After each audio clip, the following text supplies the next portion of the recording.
Hi, I'm Dr. Tracey Reed, a psychiatrist, and I make mental health education videos. Anyone can be unmotivated to do something, but when you have attention deficit hyperactivity disorder, you're wired to have trouble getting things started or following through. ADHD is a brain disorder where you struggle with attention, concentration, impulsivity, distractibility, or hyperactivity. And you may not have all of these things going on at once, but you usually have some of them. With the inattentive type, you don't have the hyperactivity, and the main problem is around the focus and concentration issues. But a symptom that's not talked about that much is impaired motivation, and this is a huge problem with ADHD. It's a symptom that causes conflicts with others and can affect how you think about yourself. You can think, why can't I just do this? You can have something that you need to get done, and it just feels physically painful to break through the inertia to do it. And it may not even be all that much that you need to do, but if your head isn't in it, those 5 steps can seem like 1,000, and the people in your life who are affected by your failure to follow through with something can conclude that you're just lazy and unreliable. But it's not lazy, it's a brain problem. Researchers have seen through positron emission tomography, which is a brain scan, that people with ADHD have a disruption in the dopamine reward pathway in the brain. What is the dopamine reward pathway?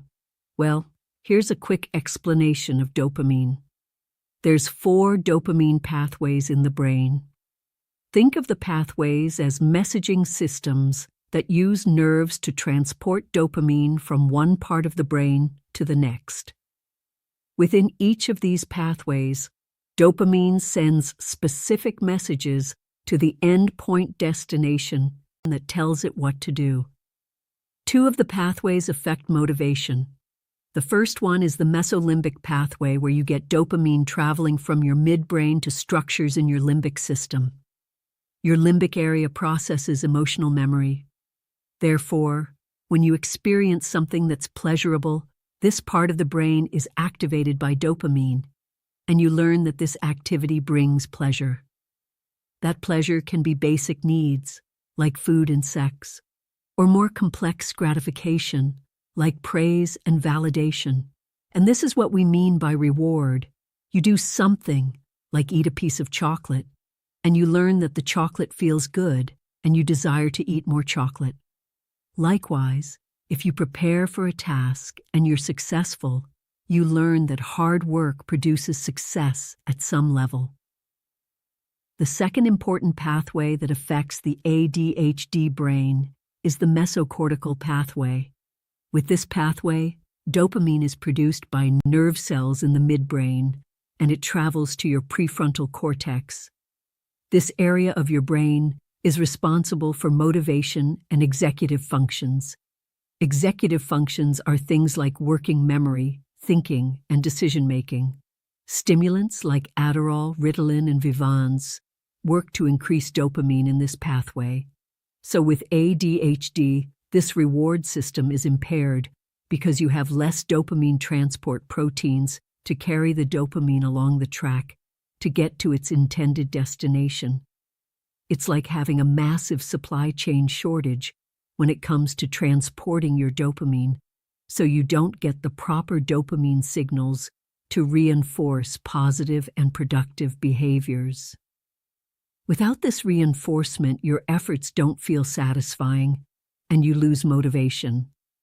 So we've established that low motivation in ADHD comes from a dopamine transporter low supply problem. How can you make it better? Stimulant medications work predominantly in the mesocortical pathway, and the effect lasts only as long as the medication lasts. So even if you take medication, and not everyone does, you may still struggle with motivation. Motivation in ADHD is driven by 4 factors: interest, urgency, degree of challenge, and novelty. Things are novel when they're fresh and new, so what you do to increase your motivation is to find ways to increase these 4 factors for any given task. The need for urgency is why you work better under pressure. If the deadline's too far away, you don't feel motivated to start. But urgency gives you the kick that you need to power through and get it done, or at least start, even if it feels stressful to you because you waited until the last minute.